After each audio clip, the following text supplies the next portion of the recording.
चढ़ कैसे गए? अब तो मजबूत सरकार है देश में। देखिए, ऐसा है कि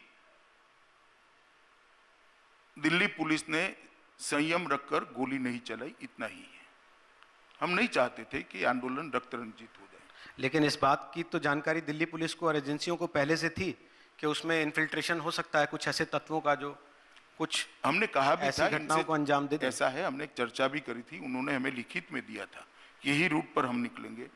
जब वादा तोड़ते हैं तो संघर्ष भी हुआ, टीयर गैस भी चलाई, लाठियां भी चलाई, मगर हमने गोली चलाना उचित नहीं समझा और 2.5 घंटे में पूरा दिल्ली खाली भी करा लिया। आपको दुख हुआ इस बात का? लाल किले पर चढ़ गया कोई और उसने वहां एक धार्मिक झंडा फहरा दिया। चलिए भाई, मेरे दुख की अभिव्यक्ति का एक कार्यक्रम नहीं है, बंगाल के चुनाव पर डिस्कशन का कार्यक्रम है। नहीं नहीं, बेशक है, लेकिन क्योंकि इसकी आंच यहां तक आएगी या नहीं, ये सवाल इसलिए पूछा जाना जरूरी था। मैं वापस फिर बंगाल पर आ रहा हूं। बंगाल को लेकर आपकी प्लानिंग, जिस तरीके से आप ये कह रहे हैं कि हम 200 पार जाएंगे और ये तय कर लिया हमने, लगता है कि पूरी तरह से क्लियर है। नेता कौन होगा बंगाल में बीजेपी का? बंगाली ही होगा। कैलाश जी नहीं होंगे, ये तय है।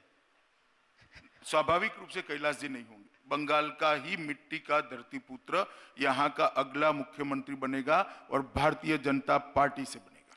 यानी कि टीएमसी से आया हुआ आदमी भी नहीं बनेगा, इसका मतलब?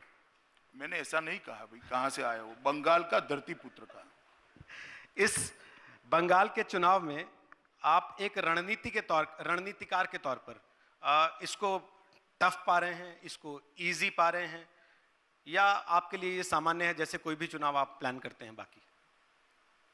देखिए, कोई भी चुनाव, हर चुनाव टफ ही होता है, परंतु जहां तक जनता के मूड का सवाल है, मैं समझता हूं जनता ने मन बना लिया है। अब चुनाव एक संवैधानिक प्रक्रिया है अपना मत व्यक्त करने की, और मैं बंगाल की जनता को आश्वस्त करना चाहता हूं, इस बार आपके बूथ पर कोई गुंडा आपको नहीं मिलेगा, डर मत रखिए, क्योंकि जिस प्रकार की जागृति जनता में आई है, गुंडों की भी हिम्मत नहीं है कि मतदान रोके, और चुनाव आयोग पुख्ता व्यवस्था करने वाले हैं। लेकिन वो तो उल्टे आप पर आरोप लगा दे रहे हैं कि आप लोग मैनिपुलेट कर लेते हैं चुनाव को। तो उनकी पुलिस क्या करती है?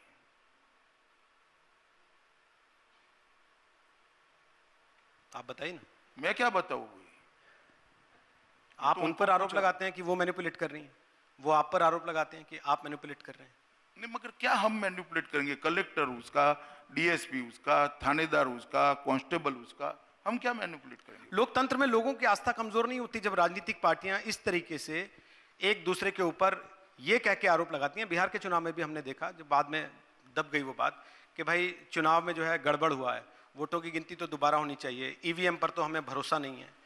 क्या आपको लगता है कि लोगों की आस्था लोकतंत्र में, चुनाव व्यवस्था में इससे डोलती है, हिलती है? देखिए, आस्था तब डोलती है, कांग्रेस पार्टी हमेशा जब हम जीतते कहते हैं ये में गपला हो गया, ऑपोजिशन भी कहता है, मगर जीतते हैं तो शपथ ले लेते हैं, फिर तो नहीं लेनी चाहिए। राजस्थान सीएम ने शपथ नहीं लेनी चाहिए थी, छत्तीसगढ़ सीएम ने शपथ नहीं लेनी चाहिए।